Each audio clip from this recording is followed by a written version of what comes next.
I stood behind a marble pillar in the Westfield shopping centre, my heart hammering so hard I could feel it in my throat. 20 feet away, my mother-in-law, Patricia, was laughing that high-pitched, delighted laugh she reserved for when she was getting exactly what she wanted. Her arm was linked through a younger woman's arm, someone I'd never seen before. They were at the jewelry counter, and Patricia was holding up a diamond bracelet to the light, watching it sparkle. The credit card in her hand was mine. Well, technically it was hers. I'd added her as an authorized user 6 months ago. But I paid the bill. Every single charge came straight from my account. I watched the younger woman lean in and say something that made Patricia throw her head back with laughter. They looked comfortable together. Familiar. Like old friends. Except I'd never heard Patricia mention this person. Not once. The woman couldn't have been older than 28. She had long dark hair and wore a white sundress that probably cost more than my weekly grocery budget. Patricia handed her phone to the woman so she could take a photo of them together at the jewelry counter. The woman angled the phone, smiled, and clicked. That's when I saw it. Just for a second, as she turned the phone back around to show Patricia the photo, I caught a glimpse of her lock screen. The image was small from where I stood, but I knew that face. I knew that smile. I'd been looking at that face across the dinner table for 3 years. Garrett. My husband. Kissing this woman. My knees went weak. I grabbed the pillar to steady myself. This wasn't possible. Except it was. Because suddenly, everything from the past 3 weeks clicked into place like puzzle pieces I'd been too blind to see. 3 weeks ago, Garrett sent me a text at 2 in the morning. I was still at the office finishing a quarterly report. The text said, "Can't wait to see you tomorrow. Last night was amazing." I'd been at the office the night before too, working late. Again. When I asked him about it the next morning, he claimed his phone had auto-corrected something weird, that he'd meant to text his buddy from college about their gym session. It was a terrible lie, but I wanted to believe it. I needed to believe it. So I did. But I also started paying attention. I noticed the cologne he only wore on date nights suddenly appearing on random Tuesdays. I noticed he'd changed his phone password. I noticed the way he angled his screen away from me when he texted. Small things. Things I told myself I was imagining because I was stressed about work. Then I checked our credit card statements.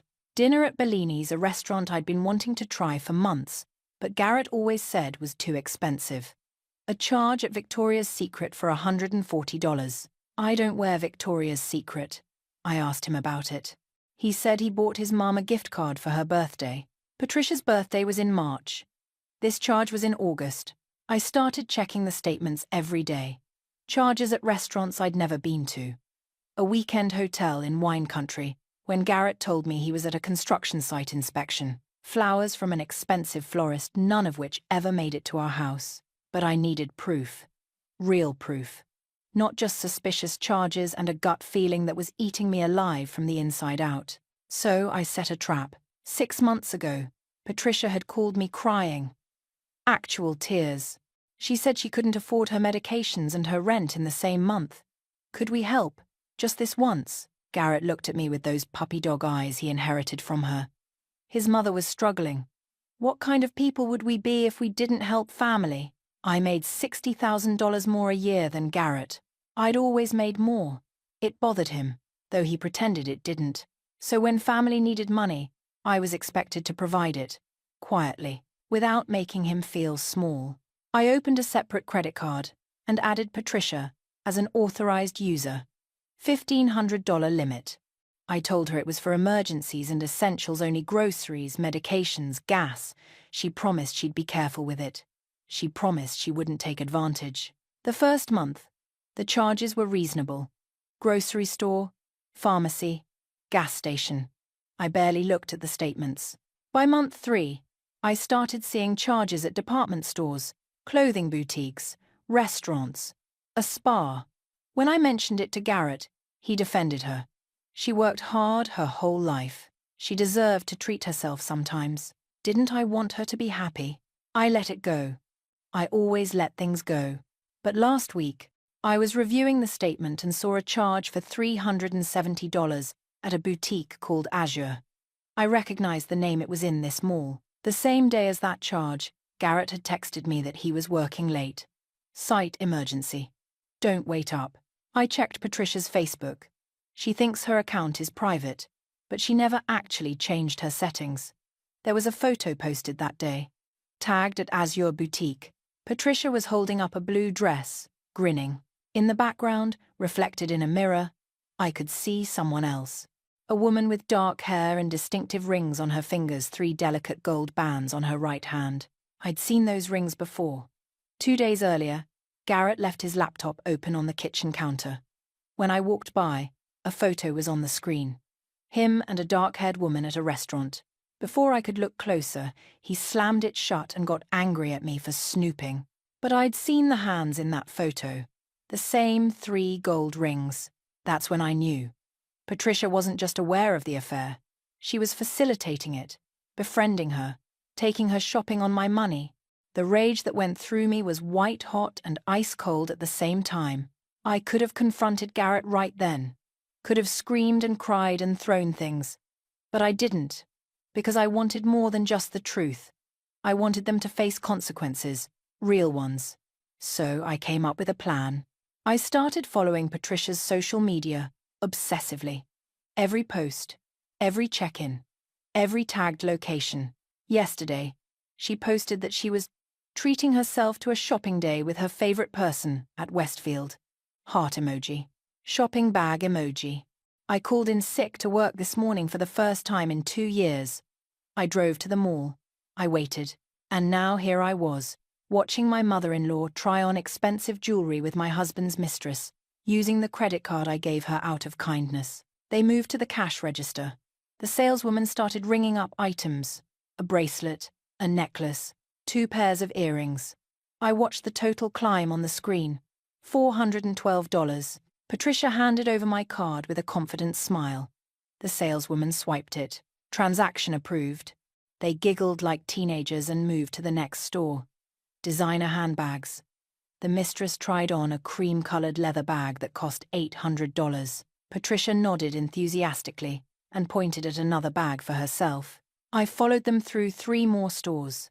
The total in my head kept climbing. They were completely oblivious. At one point, I was close enough to hear their conversation. "Garrett is so lucky to have you," Patricia said. "You actually appreciate him. You make him feel like a man." My hands were shaking. I pulled out my phone and opened my banking app. They headed into a high-end clothing store, the kind with individual sales associates and champagne. The mistress pulled dresses off racks while Patricia nodded and approved. They took armfuls into the dressing room. 15 minutes later, they emerged with a pile of clothes. The associates started scanning tags. The total climbed. 600, 1,200, 2,000, 28, 47. Patricia pulled out my credit card with a flourish. She handed it to the associate like a queen bestowing a favor. The woman swiped it. I pulled up the card management screen. My finger hovered over. Report card lost. Stolen. Deactivate immediately. The associate swiped again. I pressed the button. The card reader beeped. Not the usual approval beep. A different sound. An error. The sales associate's smile flickered. "Let me try that again," she said, swiping once more. Another beep. Declined. Patricia's eyebrows pulled together. "That's strange. Can you try entering it manually?" I edged closer, pretending to browse a rack of scarves near the register. My heart was pounding so hard I thought they might hear it. The associate typed in the numbers carefully. Her computer screen flashed red. "I'm sorry, ma'am. This card is being declined. Do you have another form of payment?" Patricia's face went from confused to annoyed in seconds. "That's impossible. There's plenty of credit on that card. Try it again." "I've tried 3 times, ma'am. It's definitely declining." The associate's voice had that careful professional tone people use when they think you might cause a scene. The mistress, I still didn't know her name, touched Patricia's arm. "It's okay. We can just come back another time." "No." Patricia's voice was sharp. "There's clearly a mistake. Let me call the card company." She pulled out her phone right there at the register. "Put it on speaker." The automated system asked her to enter the card number. Then it transferred her to a representative. "Yes, hello. My card was just declined and I need to know why." There should be plenty of credit available. Patricia's voice was loud. Too loud. Other shoppers were starting to glance over. Let me check that for you, ma'am. Can you verify the last 4 digits? Patricia read them off. A pause. Yes, I see the issue. This card was reported lost or stolen approximately 3 minutes ago by the primary account holder. It's been deactivated for security purposes. Patricia's face went pale, then red. What? Who the primary account holder? You mean my daughter-in-law? I can't discuss details, ma'am. But yes, the account holder deactivated this card. You'll need to contact them directly to resolve this. This is ridiculous. She gave me this card. She can't just cancel it without telling me. The representative's voice remained calm and professional. The primary account holder has the right to deactivate any authorized user cards at any time, ma'am. Is there anything else I can help you with today? Patricia hung up without responding. Her hand was shaking. She turned to the mistress, and her voice got higher, more frantic. I cannot believe her. This is exactly the kind of controlling, vindictive thing she would do. She's always been like this with money, always holding it over us, making sure we know she's in charge. The mistress looked increasingly uncomfortable. Patricia, maybe we should just… No! You don't understand what I've had to put up with. 3 years of her acting like she's better than us because she makes more money.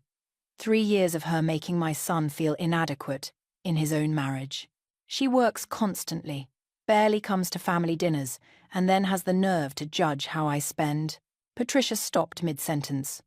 Her eyes had landed on something behind the sales associate. Or rather, someone. Me. I stepped forward from the scarf display. Our eyes locked. For a moment, nobody spoke. The mistress followed Patricia's gaze and turned around. When she saw me, her face went completely white.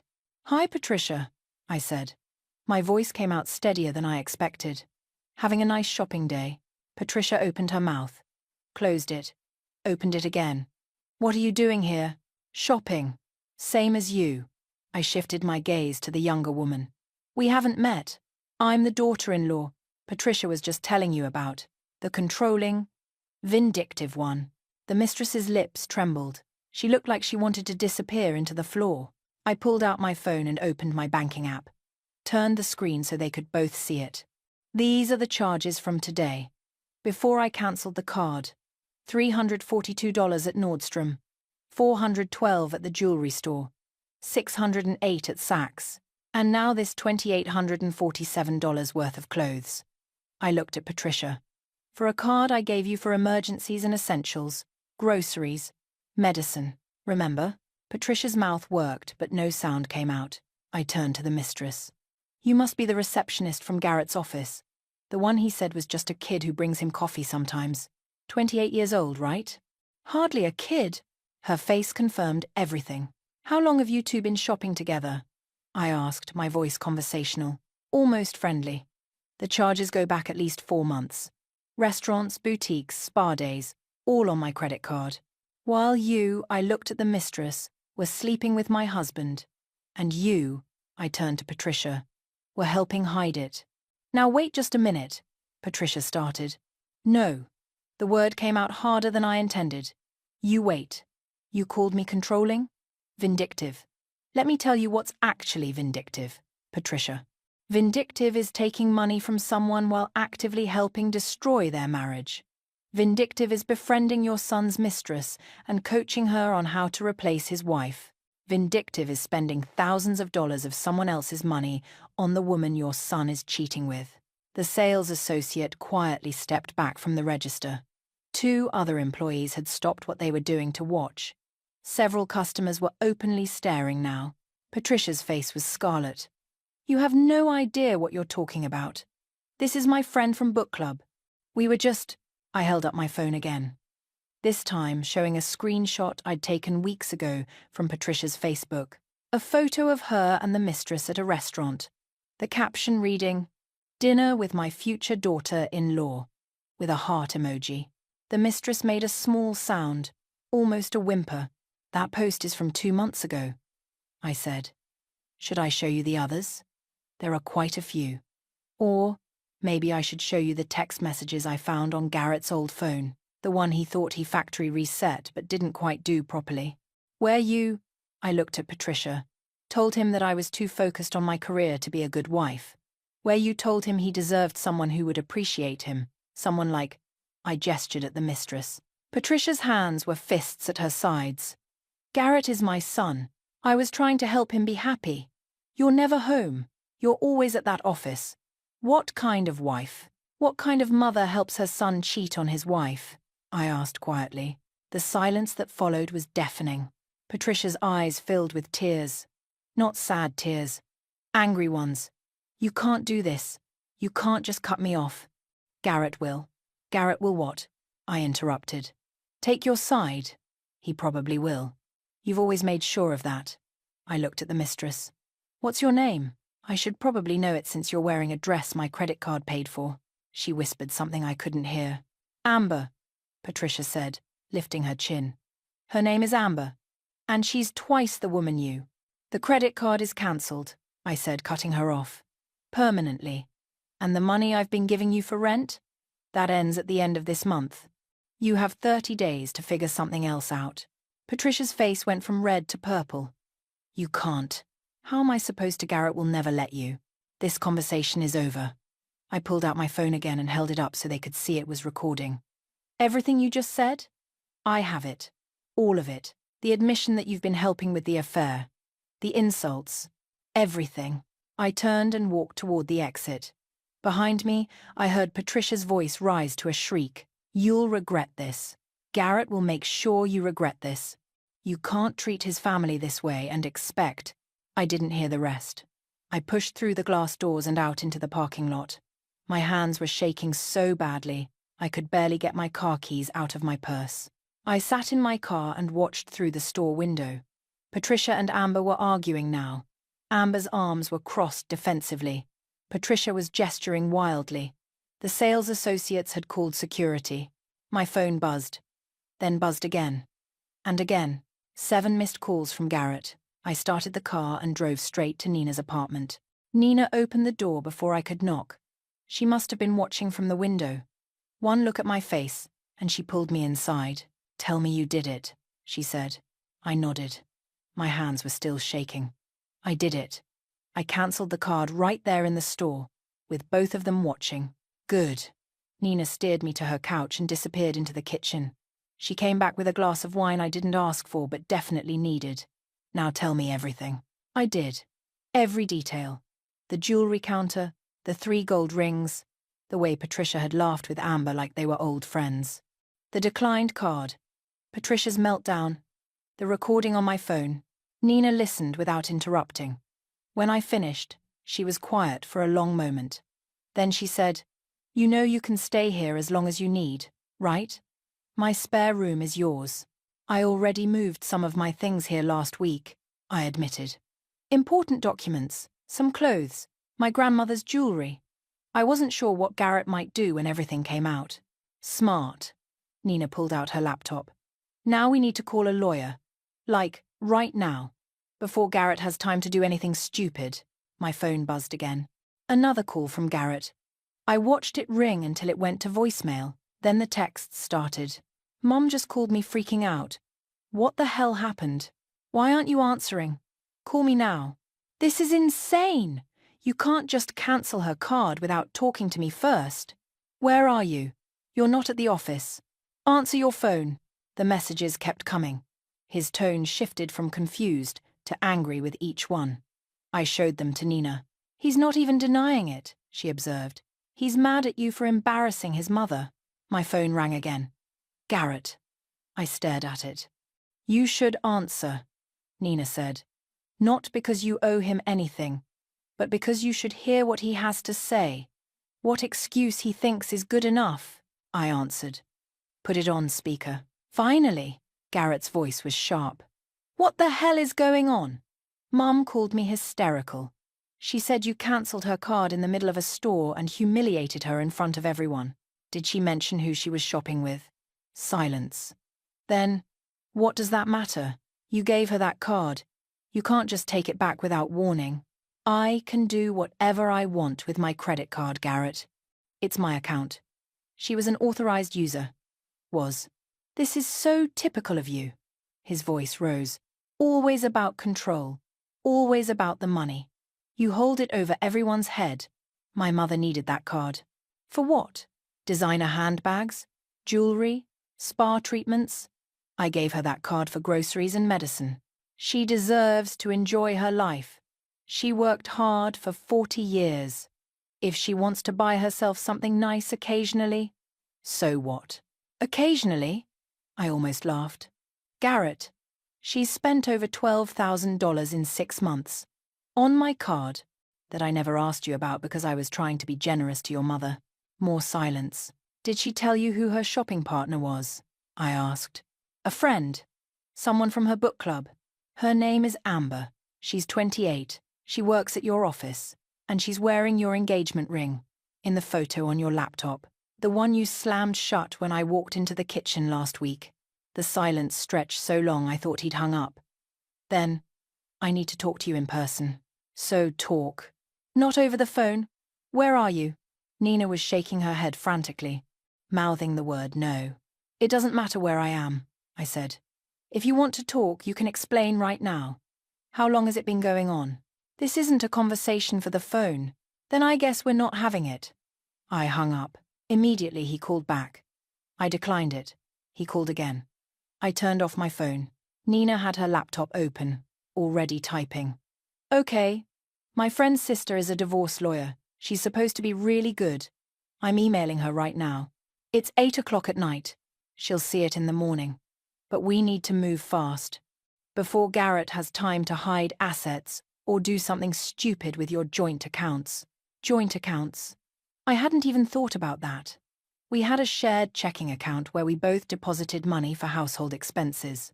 There was usually about $4,000 in it. Garrett had full access. I turned my phone back on and logged into the bank app. The account was still there. $4,216. I transferred it all to my personal account. If Garrett wanted to play games, I wasn't going to make it easy. My phone immediately exploded with notifications. Missed calls, text messages, and now voicemails. I played the first voicemail on speaker. Garrett's voice was different now, harder.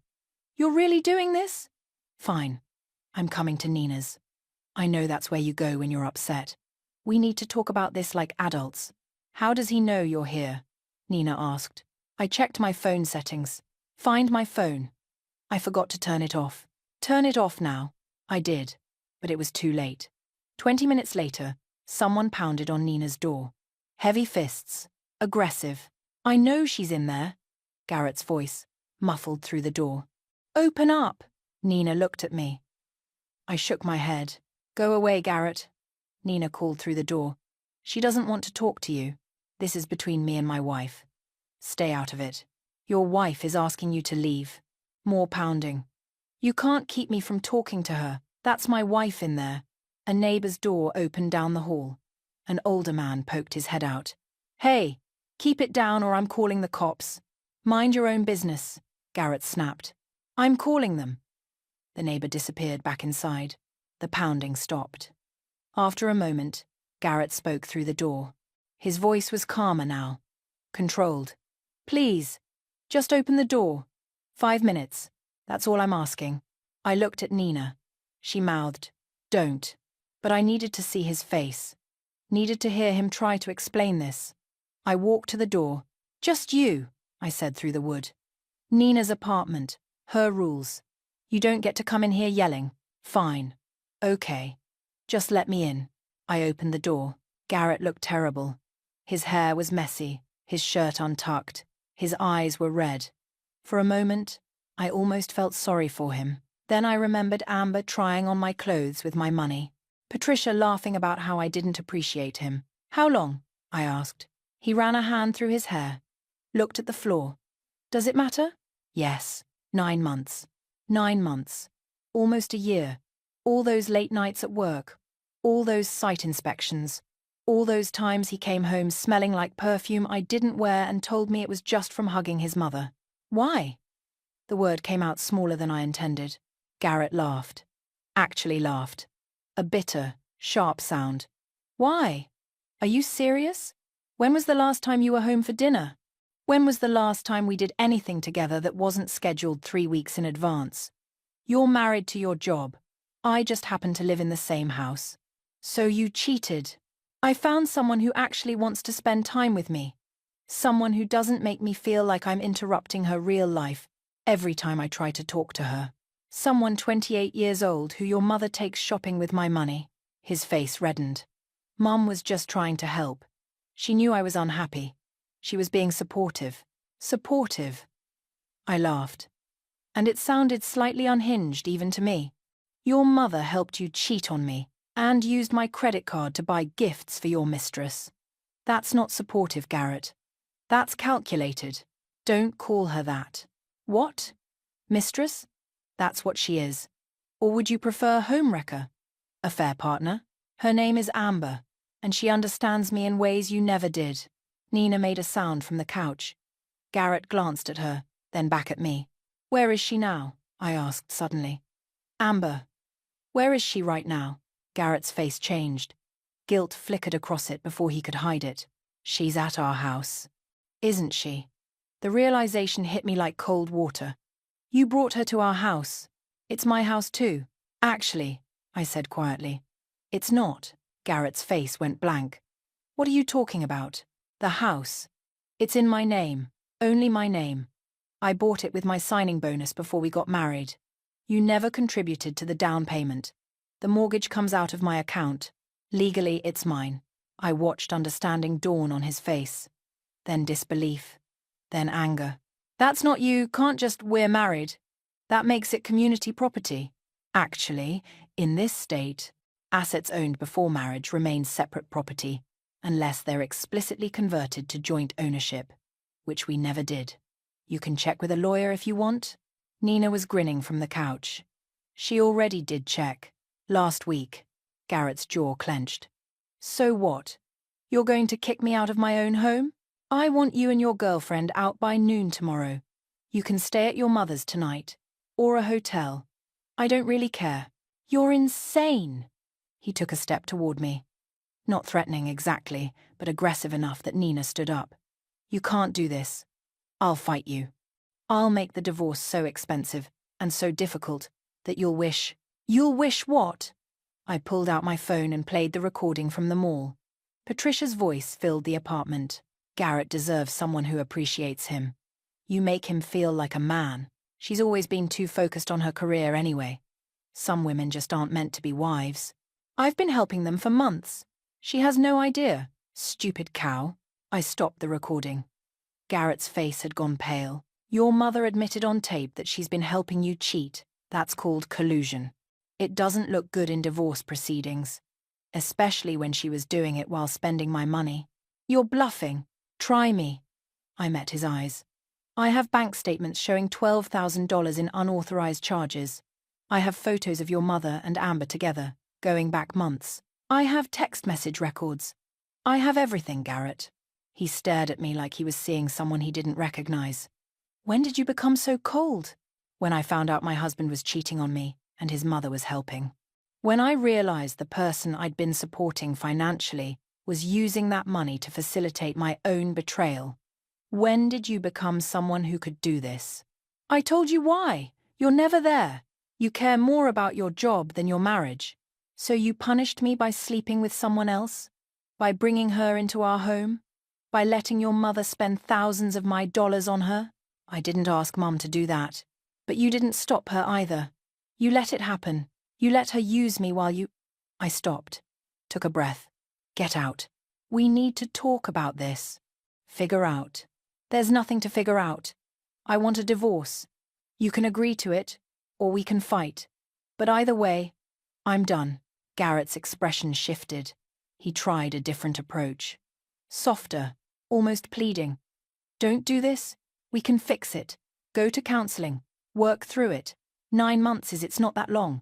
People come back from worse. Come back from worse? I repeated. Your mother called me a stupid cow while shopping with the woman you're sleeping with. Using my money. You think counseling fixes that?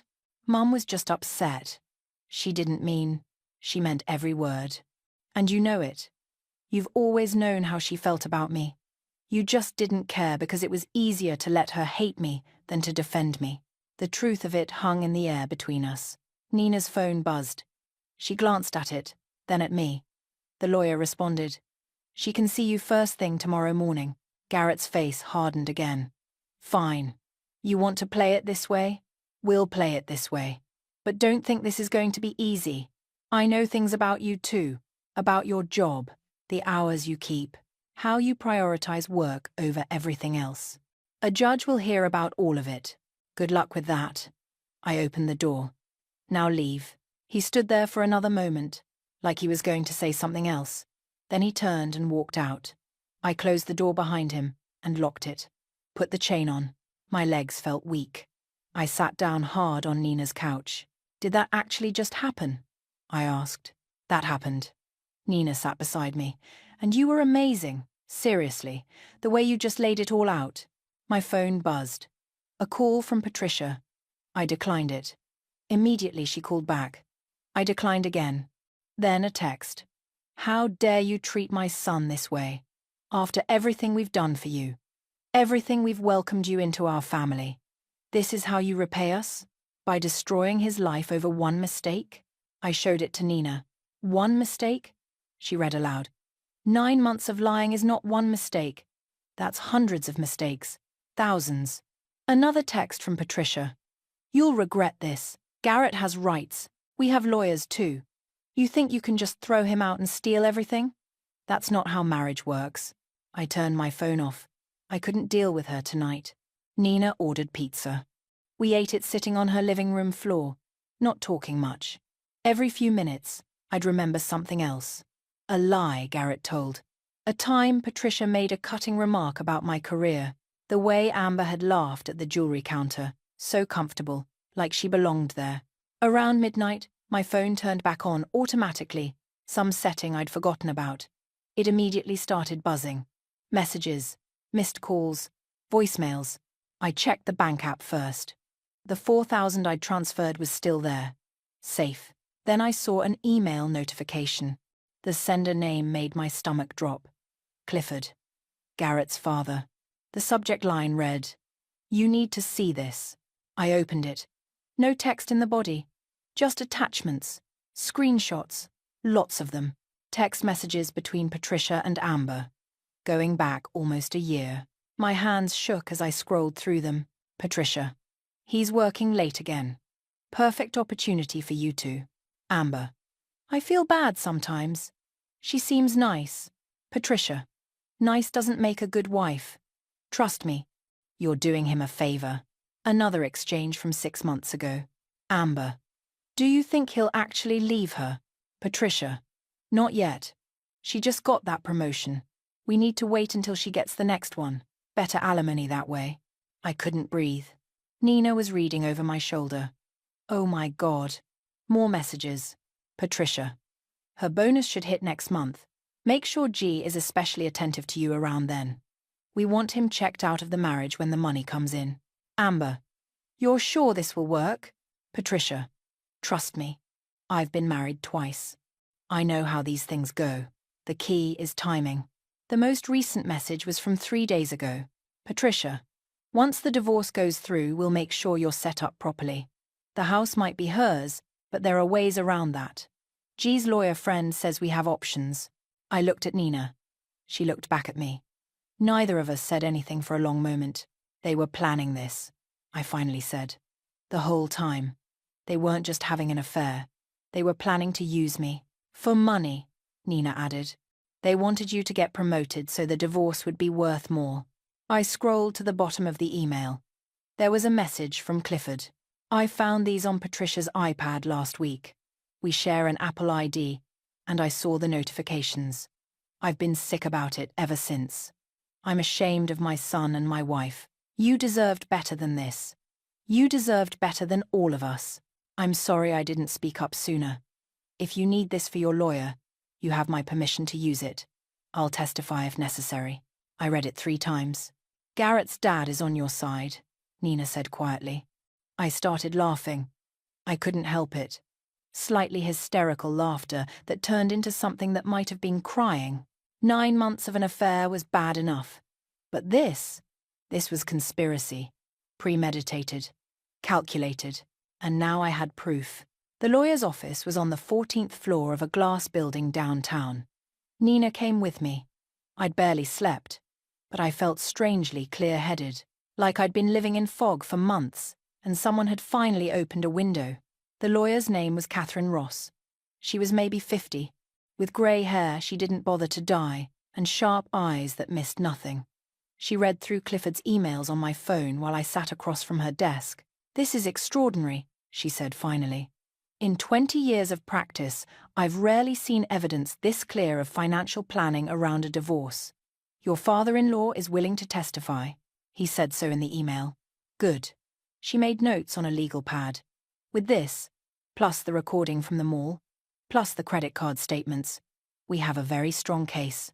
Your husband won't get a cent in alimony. In fact, given the fraud involved with your credit card, we could pursue charges." "I don't want to pursue charges against Patricia," I said. "I just want her out of my life." "Understandable, but we'll keep it as leverage." Catherine leaned back in her chair. "Now tell me about assets. You said the house is in your name only?" I went through everything. The house, purchased before marriage with my signing bonus. The mortgage, paid from my account. My retirement fund.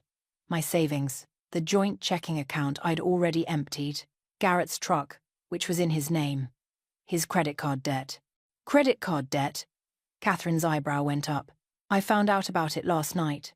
After I left Nina's apartment, I couldn't sleep, so I started going through our paperwork. He opened a card 6 months ago using our joint tax return to verify income. Never told me about it. It's at $18,000 now." Catherine wrote that down. "What did he spend it on?" "Hotels, restaurants, a weekend trip to Napa, jewelry." I pulled up the statement on my phone. "All dates that match up with the affair.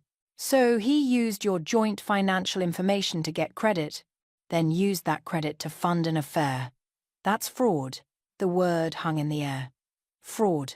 Not just cheating, not just lying. Actual legal fraud. "There's one more thing," I said. "Yesterday, Garrett and Amber went through my house. They took my work laptop, my passport, and some financial documents. The police got them back, but Garrett Factory reset the laptop. Everything was deleted." Catherine's expression darkened. "Company property?" "Yes. My employer provided it. It had proprietary information on it." "Does your employer know?" "I called my boss this morning. He's furious. The IT department is trying to restore it, but Garrett might have broken federal laws regarding corporate data protection." Catherine smiled. It wasn't a nice smile. "Your husband isn't very smart, is he?" "Apparently not." She stood up. "Here's what's going to happen. I'm going to draft divorce papers today.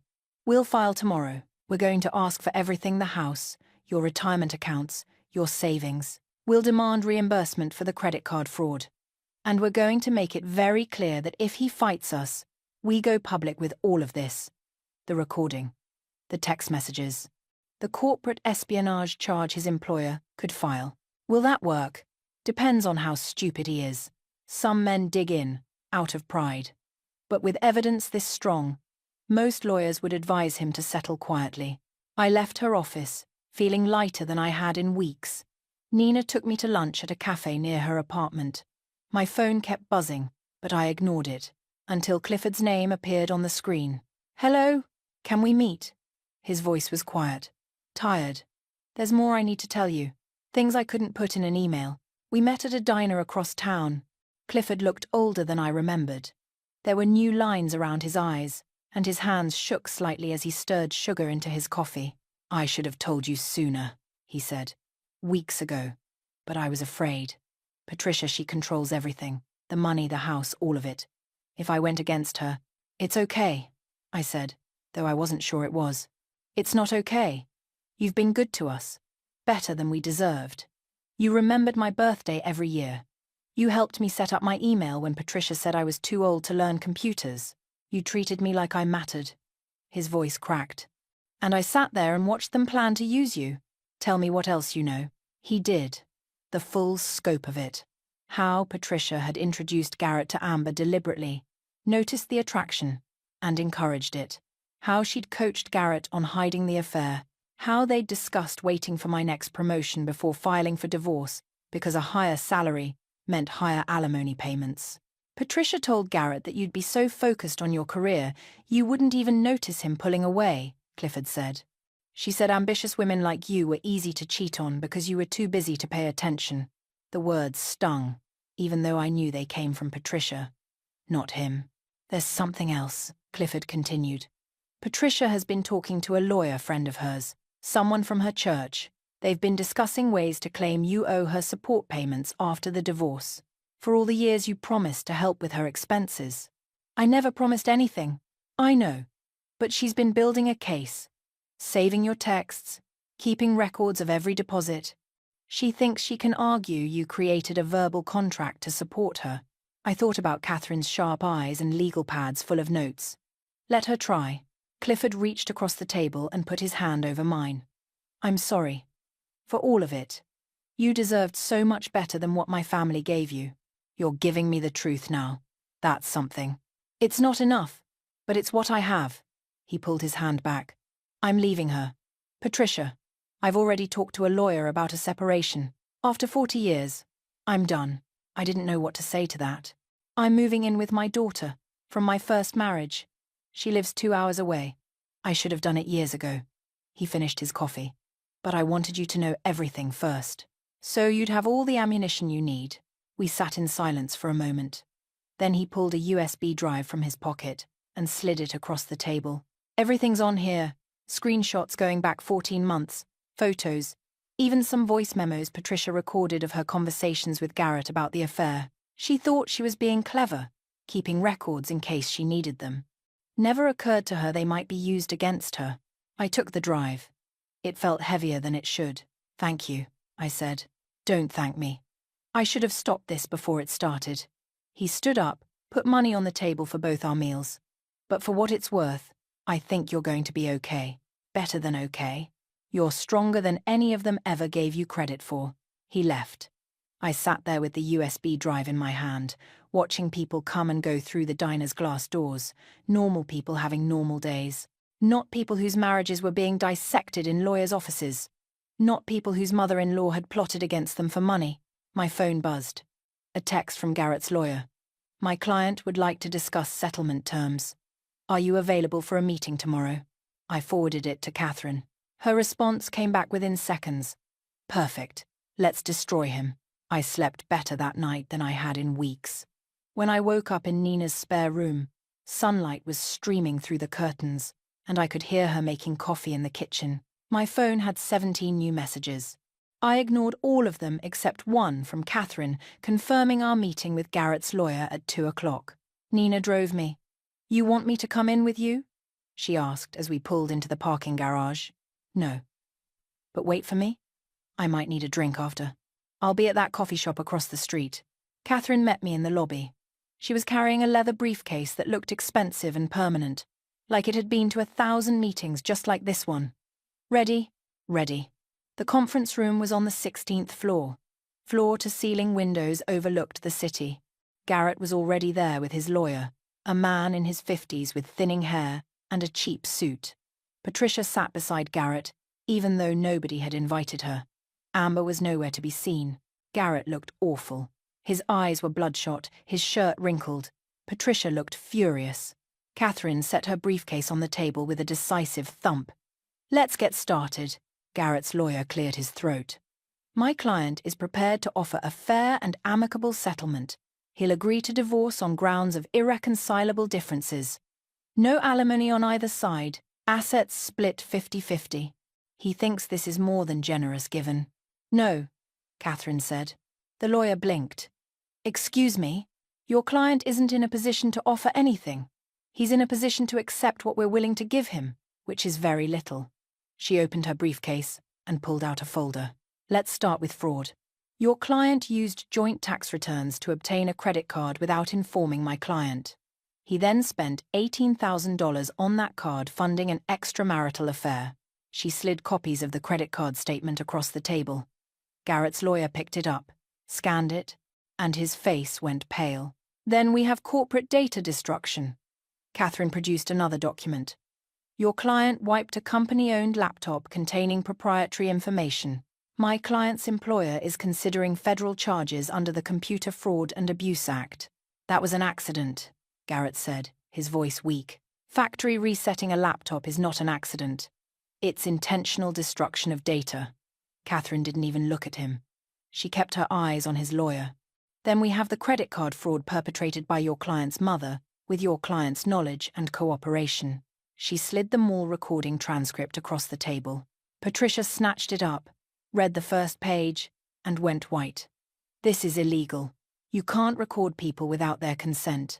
Actually, this state only requires one-party consent for recordings. My client was that party. Catherine smiled. Now, the interesting part. She pulled out printouts of the text messages from Clifford's email. Page after page of Patricia and Amber discussing strategy, timing, money, planning the affair like a business transaction. Garrett's lawyer read them with an expression that shifted from confused to horrified. He looked at Garrett. Did you know about this?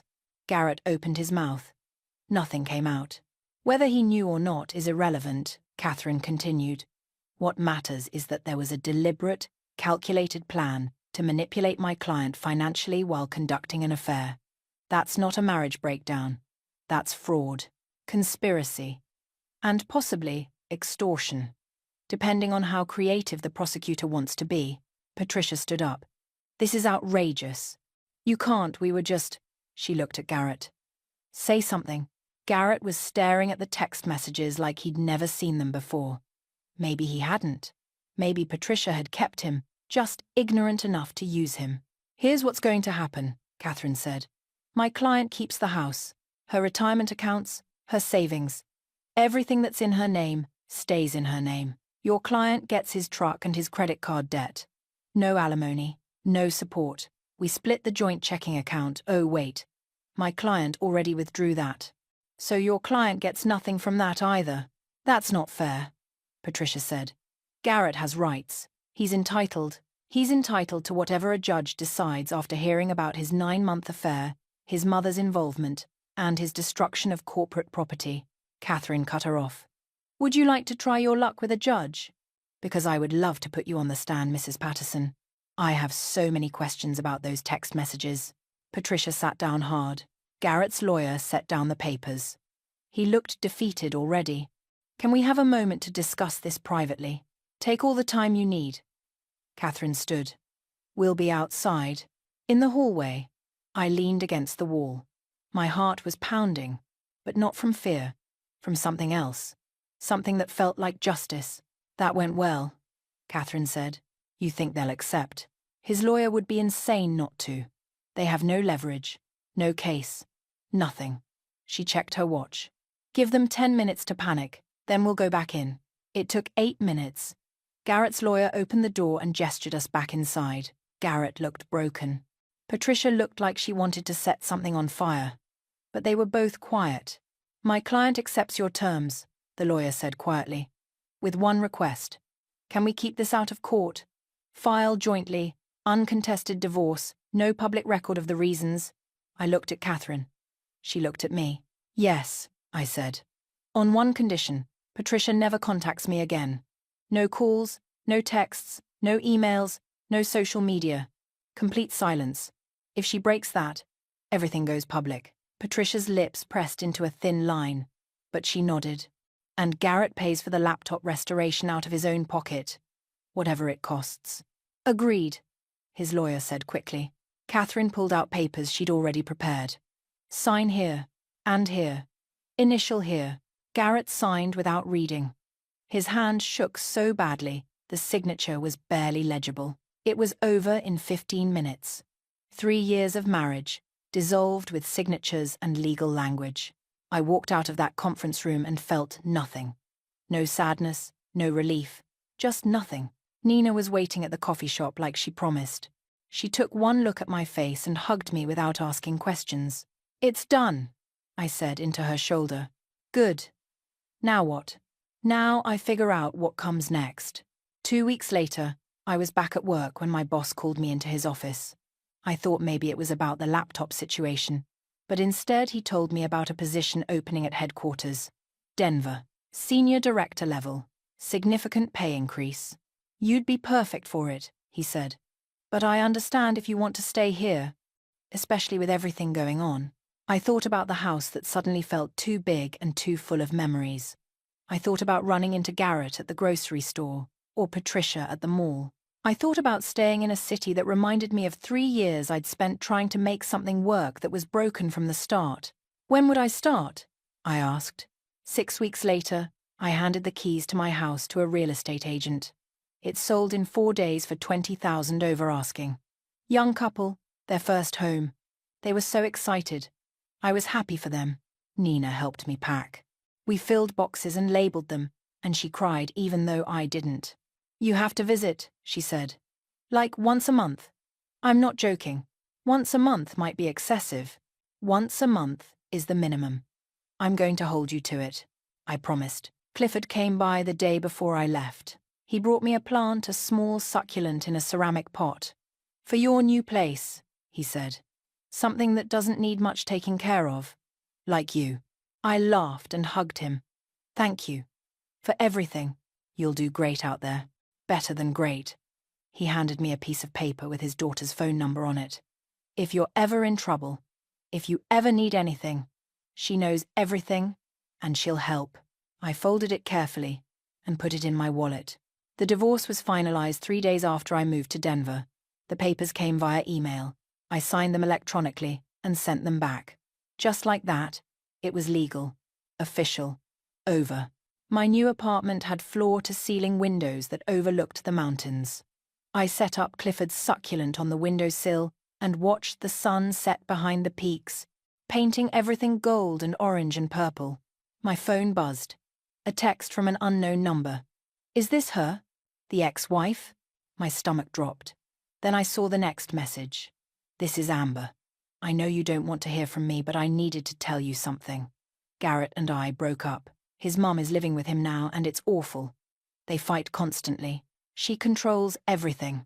I finally understand what you went through. I'm sorry for all of it. You deserved better. I stared at the message for a long time. Then I deleted it without responding. She was right, I didn't want to hear from her. But she was also right about something else. I did deserve better. Nina flew out 2 weeks later. We explored Denver, hiked in the mountains, ate at restaurants with views that made you forget your problems. On her last night, we sat on my balcony with wine and watched the city lights come on like stars. You seem different, she said. Lighter. I feel different. Good different? Yeah. Good different. She clinked her glass against mine. To new beginnings. To new beginnings. A month later, I went on my first date since the divorce. His name was Thomas. He worked in marketing, and he made me laugh without trying too hard. It wasn't serious. Maybe it wouldn't become serious, but it was nice, easy, uncomplicated. 3 months after that, I got another promotion. Director of Financial Strategy. Corner office. My own assistant. Everything Patricia had wanted me to wait for, I achieved without her son dragging me down. I thought about texting Garrett to tell him. Then I remembered I'd blocked his number and deleted every photo we'd ever taken together. I didn't need him to know. I didn't need any of them to know. 6 months into my new life, I was in a meeting when my phone buzzed with a call from an unknown Denver number. I ignored it. They left a voicemail. During my lunch break, I listened to it. Hi, this is Officer Chen with Denver PD. We recovered some stolen property in a recent arrest and found documentation with your name on it. Could you call us back to identify it? I called back, confused. The officer explained that they'd arrested someone for identity theft and found a box of documents with various names. Mine was among them. What kind of documents? Looks like old financial records. Copies of tax returns. Bank statements. From about 2 years ago. Does that sound familiar? My blood went cold. My ex-husband had access to those. Can you come down to the station? We'd like to ask you some questions. It turned out Garrett had been selling information to identity thieves. Not just mine, other people's too. People from his construction company. Clients. Even Patricia's information had been in the box. He'd been desperate for money after the divorce. The credit card debt, the truck payments, supporting his mother. He'd made bad choices that turned into criminal choices. He was arrested 3 weeks later, charged with identity theft, fraud, and conspiracy. Patricia called me 17 times. I didn't answer any of them, but I did call Clifford. He answered on the first ring. "I heard," he said. His voice sounded older. "Tired. I don't even know what to say anymore." "You don't have to say anything. I just wanted to make sure you were okay." "I'm okay. Better now that I'm away from all of it." He paused. "Patricia asked me to call you, to ask if you'd help with Garrett's legal fees." I almost laughed. "What did you tell her?" "I told her no, that she'd burned that bridge long ago and I wasn't going to help her rebuild it." Another pause. "She's not taking it well. That's not my problem anymore." "No, it's not." He sounded relieved. "How are you doing?" "Really?" I looked around my office. At the diplomas on the wall, the photos of me and Nina on hiking trips, the succulent that had somehow not died despite my neglect. "I'm good, Clifford. I'm really good." "I'm glad. You deserve to be." We talked for a few more minutes about nothing important. When we hung up, I felt something click into place. The final piece of the old life, acknowledged and released. That night, I went out with co-workers for drinks. We talked about work and weekend plans and someone's terrible dating app experience. Normal things. Easy things. Walking home through downtown Denver, past restaurants and theaters, and people living their lives, I realized something. I wasn't angry anymore. Not at Garrett, not at Patricia, not even at Amber. They'd all made their choices and faced their consequences. And I'd made mine. I'd chosen to leave. To start over. To build something new from the wreckage of something old. I'd chosen myself. My phone buzzed. A text from Nina. "Random thought, but I'm proud of you." "Okay, bye." I smiled and texted back. "Love you too." The mountains were dark silhouettes against the purple sky. My apartment building was 2 blocks away, lit up and welcoming. Tomorrow I had a presentation to give, a team meeting to lead, a life to continue building. But tonight, I just walked, taking my time, breathing the cool mountain air, feeling grateful for the courage it took to press that button in the mall, to cancel that card, to stand up for myself when everything in me wanted to stay small and quiet and accommodating. I thought about the woman I'd been, the one who tried so hard to be enough for people who would never think she was. And I thought about the woman I was becoming, the one who knew her worth and refused to settle for less. They were both me, but only one of them was free. I climbed the stairs to my apartment, unlocked the door, and stepped inside. Home. Not the house I'd bought to impress a man who didn't appreciate it. Not a spare room in a friend's apartment. Mine. Built by me. For me. With no apologies. I poured a glass of wine, opened my laptop, and started looking at flights to visit Nina next month. Life was good. Not perfect. Perfect was overrated anyway. But good. Real. Mine. And that was more than enough.